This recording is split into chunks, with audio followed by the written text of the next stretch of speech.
तो न्यूक्लियस में क्या है कि न्यूक्लियस के अगर बारे में हम लोग बात करते हैं तो सबसे पहली बात जो ये है कि न्यूक्लियस के बारे में ये क्वेश्चन जरूर आता है कि who discovered the nucleus, nucleus को किसने डिस्कवर किया, मतलब देखा किसने था। और ऐसा भी क्वेश्चन आ सकता है कि who coined the word nucleus, nucleus को किसने, मतलब इस वर्ड को किसने मतलब क्या किया, सबसे पहले प्रयोग किया, है ना। तो उसके बारे में अगर बात करते हैं तो जो रॉबर्ट ब्राउन जो थे हमारे, रॉबर्ट ब्राउन, उन्होंने क्या किया, वर्ड न्यूक्लियस को और साथ ही साथ न्यूक्लियस जो इनसाइड सेल जो पाया जाता है, उन्होंने क्या की, इसकी डिस्कवरी मतलब खोज किया था। रॉबर्ट ब्राउन जो थे उन्होंने क्या किया था, इसका डिस्कवर्ड भी किया था और साथ ही साथ ये वर्ड जो था, है ना, ये न्यूक्लियस वर्ड, उसको उन्होंने क्या किया था कि पहली बार यूज़ किया था। और ये जो हमारा जो न्यूक्लियस होता है, आप देख पा रहे हैं कि यहाँ पे क्या होता है, ये मेम्ब्रेन बाउंड सेल ऑर्गेनेल पाया जाता है। ये कौन सा होता है, मेम्ब्रेन बाउंड सेल ऑर्गेनेल। आप यहाँ पे दिखाई दे रहा है कि ये जो है हमारा न्यूक्लियस, ये एक मेम्ब्रेन से घिरा हुआ है। किससे घिरा हुआ है, मेम्ब्रेन से घिरा हुआ है। किससे घिरा हुआ है, मेम्ब्रेन से। तो या तो आप इसको न्यूक्लियर इन्वेलप कह सकते हो या नहीं तो इसको न्यूक्लियर मेम्ब्रेन कह सकते हो, है ना। क्या कह सकते हो, न्यूक्लियर इन्वेलप या नहीं तो न्यूक्लियर मेम्ब्रेन, दोनों चलेगा। फिर ये जो हमारा न्यूक्लियस होता है, ये न्यूक्लियस जो सेल्स में के जो सेल्स के जो अंदर के जो मतलब ऑर्गेनेल्स होते हैं, उन सभी में ये लार्जेस्ट होता है। क्या होता है, लार्जेस्ट होता है। न्यूक्लियस जो होता है वो लार्जेस्ट सेल ऑर्गेनेल्स होते हैं, है ना। और ये मोस्टली तौर पे ये पाए जाते हैं यूकैरियोटिक सेल्स में। और यदि अगर हम बात करेंगे प्रोकैरियोटिक सेल्स में, तो प्रोकैरियोटिक सेल्स में क्या होते हैं कि ये जो होते हैं प्राइमेटिव न्यूक्लियस पाया जाता है। क्या पाया जाता है, प्राइमेटिव न्यूक्लियस। तो प्राइमेटिव न्यूक्लियस का मतलब ये होता है कि वो जो न्यूक्लियस जो होते हैं उसमें मतलब वो ये मेम्ब्रेन से घिरा हुआ नहीं होता है ना, मेम्ब्रेन से वो घिरा हुआ नहीं होता है। तो वो जो हमारा क्या है कि प्राइमेटिव न्यूक्लियस उसको कह सकते हैं। फिर यहाँ पे अगर बात करते हैं तो ये जो हमारा जो न्यूक्लियस जो होता है वो क्या करता है, जेनेटिक मटेरियल जो होता है वो अपने पास रखता है। क्या रखता है, जेनेटिक मटेरियल। तो ऐसा हम कह सकते हैं कि जो न्यूक्लियस जो होता है वो न्यूक्लियस कंटेन्स जेनेटिक मटेरियल या इंफॉर्मेशंस, है ना, encoded in the form of genes. तो हमारा जो न्यूक्लियस जो होता है वो हमारे जो कैरेक्टर्स होते हैं, जो हमारी जो इन्फॉर्मेशंस होते हैं, जो हमारे जो लक्षण होते हैं ना, जो मतलब एक पीढ़ी से दूसरी पीढ़ी में जाता है, मतलब from one generation to next generation. तो वो क्या होते हैं कि एक जीन में वो इनकोडेड रहता है। किस में इनकोडेड रहता है, जीन में। तो ये जीन जो होता है किस में होता है, तो वो तो एक डीएनए हो गया। और डीएनए कहाँ पाया जाता है, तो न्यूक्लियस में। तो ये जो है हम कह सकते हैं कि ये जो हमारा जो न्यूक्लियस होता है वो क्या करता है, जेनेटिक मटेरियल को कंटेन करता है, मतलब रखे हुए रहता है ना। तो इसीलिए क्या होता है कि मतलब ये जितने भी जो हमारे सेल के अंदर जो वर्क प्रोसेस होते हैं, है ना, जो सारे एक्टिविटीज़ होते हैं, उन सभी एक्टिविटीज़ को मतलब कंट्रोल कौन करता है, तो ये हमारा जो है न्यूक्लियस कंट्रोल करता है। कौन कंट्रोल करता है, न्यूक्लियस। तो इसीलिए क्या है कि जो हमारा न्यूक्लियस है, न्यूक्लियस को head quarter of the cell कहा जाता है। क्या कहा जाता है, head quarter of the cell. और साथ ही साथ इतना ही नहीं, इनको क्या है कि जो हमारा जो न्यूक्लियस है, इनको कमांड सेंटर भी कहा जा सकता है, command centre of the cell. तो ये तो हो गए कि head quarter of the cell हम कह सकते हैं या command centre of the cells कह सकते हैं। ये किसको कहेंगे, तो न्यूक्लियस को कहेंगे। किसको कहेंगे, न्यूक्लियस को। कि हम लोग पढ़ किसके बारे में रहे, न्यूक्लियस के बारे में पढ़ रहे हैं। जो सेल के अंदर जो यूकैरियोटिक सेल्स होते हैं, उन सेल के अंदर इस राउंड फिगर में वो पाया जाता है। एक्चुअली हम इसको ऐसे नहीं देख सकते हैं, है ना। इसको देखने के लिए हम लोग इलेक्ट्रॉन माइक्रोस्कोप का क्या करते हैं, हम लोग हेल्प लेते हैं। किसका लेते हैं, इलेक्ट्रॉन माइक्रोस्कोप का हेल्प लेते हैं। क्या है कि हम जीन की बात कर दिए थे, मतलब क्यों, क्योंकि जो डीएनए जो है हमारा, वो डीएनए क्या होता है कि जितने भी इंफॉर्मेशन जो होते हैं उनको इनकोड करके रखता है। किनके फॉर्म में, जीन के फॉर्म में। किसके फॉर्म में रखता है, वो जीन के फॉर्म में इनकोड करके रखता है। किसको, जेनेटिक जो इन्फॉर्मेशन होते हैं, जो एक पेरेंट से दूसरे मतलब उनके जो बच्चे होते हैं उनमें वो मतलब कि ट्रांसफ़र होते हैं। तो फिर यहाँ पे जीन की बात करेंगे तो जीन, आखिर जीन की बात आ ही गई तो जीन के बारे में बात करेंगे कि जीन होता क्या है। तो जीन जो होता है वो क्या होता है, शॉर्ट सेगमेंट होता है। क्या होता है, एक शॉर्ट सेगमेंट होता है। वो ऐसा हो सकता है कि एक छोटा सा टुकड़ा रहेगा, है ना, क्योंकि डीएनए तो एक कॉइल्ड अप रहता है, वो थोड़ा बड़ा रहता है। तो उसको अगर छोटा छोटा मतलब टुकड़ा करेंगे तो ऐसा उसमें मतलब क्या रहेंगे कि जीन्स रहेंगे। तो जीन क्या होता है कि gene is a short segment of DNA that contain information to encode RNA, है ना, एंड प्रोटीन। ये जो जीन जो होते हैं वो क्या करते हैं कि जो आरएनए होते हैं उसको और जो प्रोटीन्स होते हैं उनको क्या करता है, इनकोड करके रखता है। क्योंकि ये जीन जो होते हैं वो रिस्पॉन्सिबल होते हैं किसके लिए, तो जो हमारा प्रोटीन सिंथेसिस होता है उसके लिए, और जो आरएनए जो राइबोज न्यूक्लिक एसिड है ये भी कहीं ना कहीं क्या करते हैं, ये प्रोटीन का ही क्या करता है, ये फॉर्मेशंस करता है। किसका, प्रोटीन का ही। तभी आगे क्या होता है कि जो हमारा जो सेल्स होता है वो क्या करता है, आगे सेल को डिवाइड कर सकता है। अगर ये नहीं करेगा तो फिर आगे सेल्स ग्रो नहीं करेगा, बढ़ेगा नहीं। तो हमारा जो फिर यहाँ पे अगर बात करते हैं न्यूक्लियस की, तो न्यूक्लियस जो होता है हमारा वो बना किसका होता है, तो वो 80% प्रोटीन्स का बना होता है। और वो प्रोटीन्स में अगर बात करेंगे तो 65% जो होता है वो नॉन हिस्टोन प्रोटीन होता है। कितने परसेंट, 65% नॉन हिस्टोन प्रोटीन होता है। फिर उसके बाद अगर देखते हैं तो उनमें जो होता है कि वो rich in tyrosine and tryptophan क्या होते हैं कि वो मतलब जो हमारे जो 65% जो प्रोटीन जो होता है वो नॉन हिस्टोन प्रोटीन होता है। और वो भी क्या होता है कि उसमें टायरोसिन होता है हमारा। और टायरोसिन के बाद देखते हैं तो हमारा जो क्या होता है, ट्रिप्टोफैन होता है। और वो क्या होते हैं कि एसिडिक होते हैं, नेचर में क्या होते हैं, वो एसिडिक होते हैं। तो उसके बाद है कि यहाँ पे जो 15% जो हमारा जो मतलब क्या है कि जो प्रोटीन्स बचते हैं 15% में हमारा जो आता है वो आ जाता है हिस्टोन प्रोटीन। और वो जो होता है कि रिच इन लाइसिन, मतलब वो लाइसिन और उसमें क्या होता है कि आर्जिनिन, ये दो मतलब जो प्रोटीन्स होते हैं वो क्या क्या होते हैं कि पाए जाते हैं कितने में, 15% में। और ये जो होते हैं ये क्या होते हैं, हमारे जो नेचर में ये क्या होते हैं, बेसिक होते हैं। क्या होते हैं, ये बेसिक होते हैं। मतलब क्या है, बेसिक का मतलब हो जाता है क्षारीय, जिसे तीखापन या तीता जिसे बोलते हैं, है ना। और एसिडिक का मतलब अम्लीय, जिसे खट्टापन भी ऐसा बोल सकते हैं हम लोग। फिर यहाँ पर देखते हैं और इसी प्रोटीन की वजह से क्या होता है, हमारा यही प्रोटीन जो होता है क्या करता है कि जो हमारा डीएनए जो होता है उसको हेल्प करता है। क्या करता है, हेल्प करता है कॉइल अप होने में। मतलब ऐसा क्या होता है, लपेटा मारने में। देख पा रहे हैं ये कहीं ना कहीं क्या होता है, जो हिस्टोन प्रोटीन होता है ये इनको क्या करता है, एक दूसरे में कॉइल होने में, ऐसा मतलब लपेटने में क्या करता है, मदद करता है ना। समझ लीजिए कि कैसा होता है कि ये जो हमारा जो खाजा मिठाई जो बनाते हैं ना, तो उनमें क्या होता है कि कुछ लेप लगाया जाता है उसको मतलब अच्छे से कॉइल होने के लिए। तो ये जो उसमें जो लेप का काम करता है उसको अच्छे से उसमें मतलब सेट होने के लिए, वो अगर मिठाई में देखते हैं तो वहाँ पे क्या होता है कि वो उसमें जो तेल रहता है जो भी, वो उसको मतलब लपेटने में उसको हेल्प करता है एडजस्ट होने में। ठीक उसी प्रकार से ये हमारा जो होता है प्रोटीन, ये हिस्टोन प्रोटीन और नॉन हिस्टोन प्रोटीन, वो क्या करते हैं, जो डीएनए वो क्या करते हैं, हेल्प करता है कॉइल ऑफ होने में। क्या करता है, हेल्प करता है।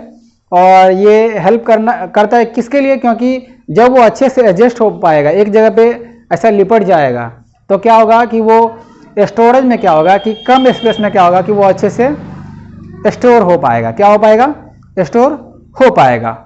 तो लॉन्ग कॉइल्ड अप डीएनए जो होता है ना, लॉन्ग कॉइल्ड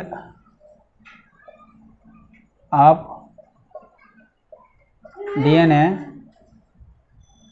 एंड प्रोटीन्स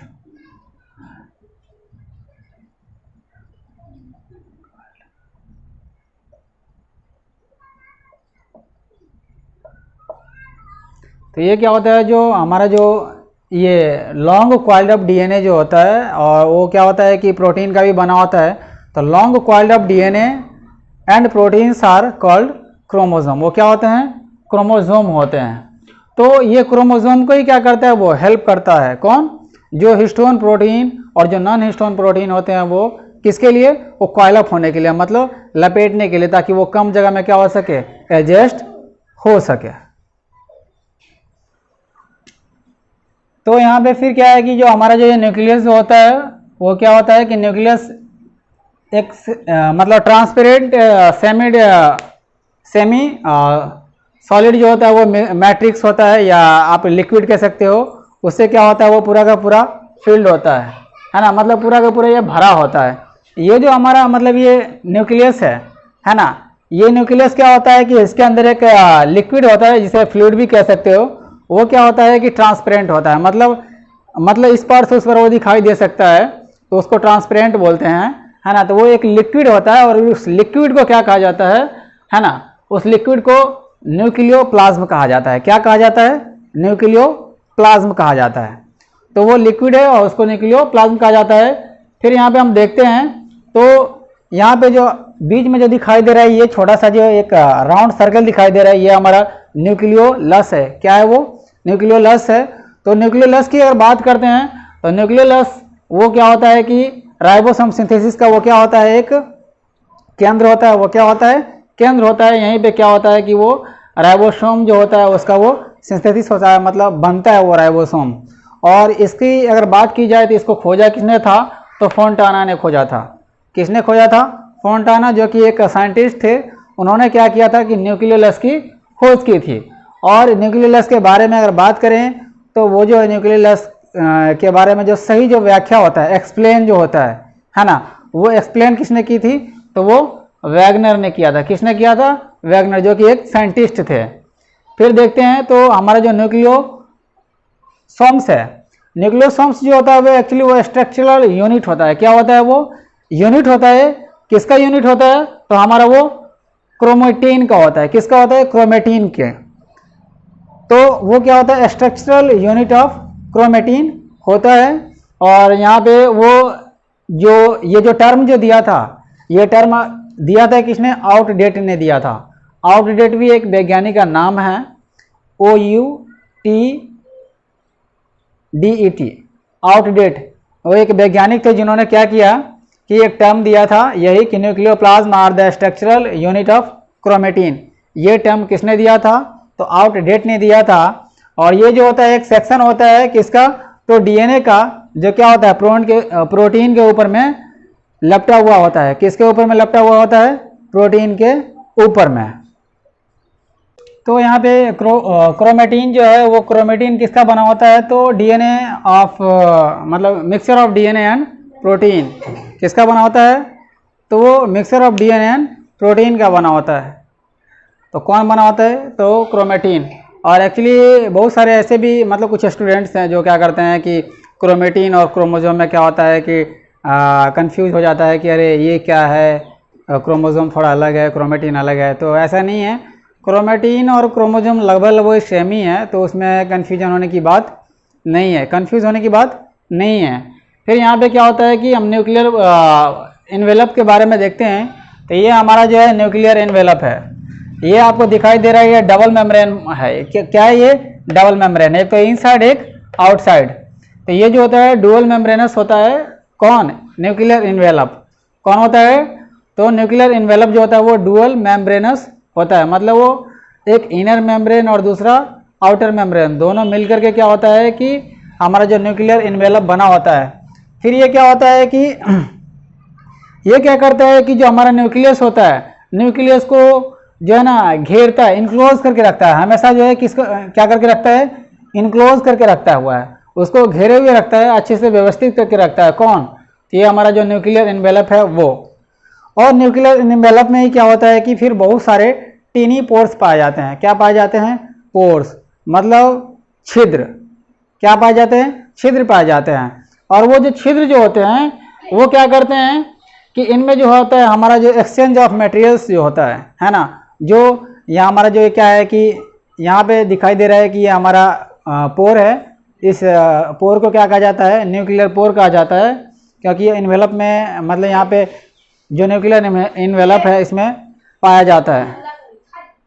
तो ये मतलब कि क्या करते हैं कि ये एक्सचेंज ऑफ जो मटेरियल होता है क्या करते हैं, जो वो भी कौन सा मटेरियल? तो जो हमारा जो जेनेटिक मटेरियल होता है उनको क्या करता है इधर से, मतलब कि जो सेल के जो साइटोप्लाज्म होते हैं उनमें क्या करता है वो, मतलब एक्सचेंज होने में, रेगुलेट होने में क्या करता है वो मदद करता है। और साथ ही साथ ये जो हमारा जो न्यूक्लियर इन्वेलप होता है वो क्या करता है न्यूक्लियस को और जो साइटोप्लाज्म होते हैं, है ना, उनके जो कंटेंट्स होते हैं उन सभी को ये क्या करता है सेपरेट करता है। क्या करता है सेपरेट करता है। ये हमारा न्यूक्लियस है, फिर यहाँ पे क्या होगा, ऐसा पूरा सेल रहेगा। तो कहीं ना कहीं ऐसा दिख रहा है कि ये जो हमारा जो है न्यूक्लियर इन्वेलप, जो हमारा साइटोप्लाज्म है सेल के अंदर, उनको क्या करता है सेपरेट, मतलब एक अलग किए हुए रहता है। तो ये हो गया। फिर ये जो न्यूक्लियर पोर के बारे में मैंने बता ही दिया कि न्यूक्लियर पोर क्या करता है ना, वो टीनी जो मतलब होल होते हैं वो क्या करते हैं, जितने भी जो एक्सचेंज ऑफ मटेरियल्स हैं उनको क्या करते हैं, मतलब सेल के इनसाइड, मतलब कि न्यूक्लियस के इनसाइड, और जो हमारा साइटोप्लाज्म है उनको क्या करता है रेगुलेट करता है, मतलब एक्सचेंज होने में क्या करता है हेल्प करता है। कौन, तो ये न्यूक्लियर इन्वेलप में जो मतलब छिद्र होते हैं वो, जिसे हम न्यूक्लियर पोर कहते हैं। तो वो न्यूक्लियस जो है, न्यूक्लियस क्या करते हैं कि वो मतलब इसेंशियस कार्य करते हैं। और ये जो होते हैं बहुत ही वेरी इंपॉर्टेंट मतलब फंक्शंस करते हैं। ये क्या करते हैं कि सेल को रेगुलेट करते हैं। सेल के अंदर जितने सारे जो सेल डिविजन्स होते हैं, जो कोशिका विभाजन होती है ना, ये सारा का सारा जो होता है कौन करवाता है, तो ये हमारा न्यूक्लियस कराता है। दैट्स वाई, इसीलिए उसको क्या कहा जाता है, head quarter of the cells कहा जाता है। क्या कहा जाता है, head quarter of the cells. तो हमारा जो न्यूक्लियस होता है, न्यूक्लियस का क्या होता है कि फंक्शन जो होते हैं बहुत ही मेन होता है, क्योंकि ये सारे के सारे क्या करते हैं, जो सेल होता है हमारा, सेल्स के सारे एक्टिविटीज़ को क्या करता है, जो मेटाबॉलिक एक्टिविटीज़ होते हैं उन सभी को क्या करता है, ये कंट्रोल करता है। कौन, तो हमारा जो न्यूक्लियस है वो। तो न्यूक्लियस क्या करता है, वो कंट्रोल्स करता है सेल एक्टिविटीज़ को, है ना। तो ये इसके लिए इनको क्या कहा जा सकता है ना, head quarter of the cell भी कहा जाता है। क्या कहा जाता है, nucleus is called the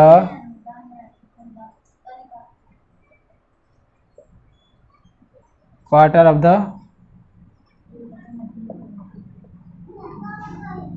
cell. Nucleus को क्या कहा जाता है, head quarter of the cell भी कहा जाता है। और इसका दूसरा नाम आप ये भी कह सकते हो कि ये इसे क्या control centre of the cell भी कहा जाता है।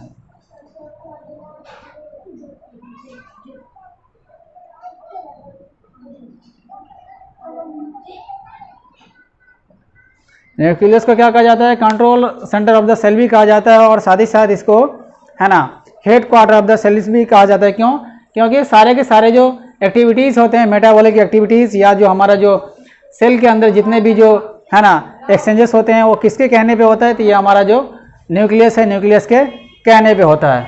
और ये जो होता है न्यूक्लियस वो क्या करता है, हेल्प करता है। ये न्यूक्लियस क्या करता है, हेल्प करता है किसमें, तो जो ट्रांसमिशन होते हैं जेनेटिक, मतलब जो हमारा जो हेरिडेटरी मटेरियल जो होता है, जो कैरेक्टर्स होते हैं, जो माता पिता से उनके बच्चों में जाता है, इसको मतलब क्या करता है, जो भेजने का जो काम करता है ये कौन करता है, तो ये हमारा ये न्यूक्लियस करता है। कौन करता है, न्यूक्लियस।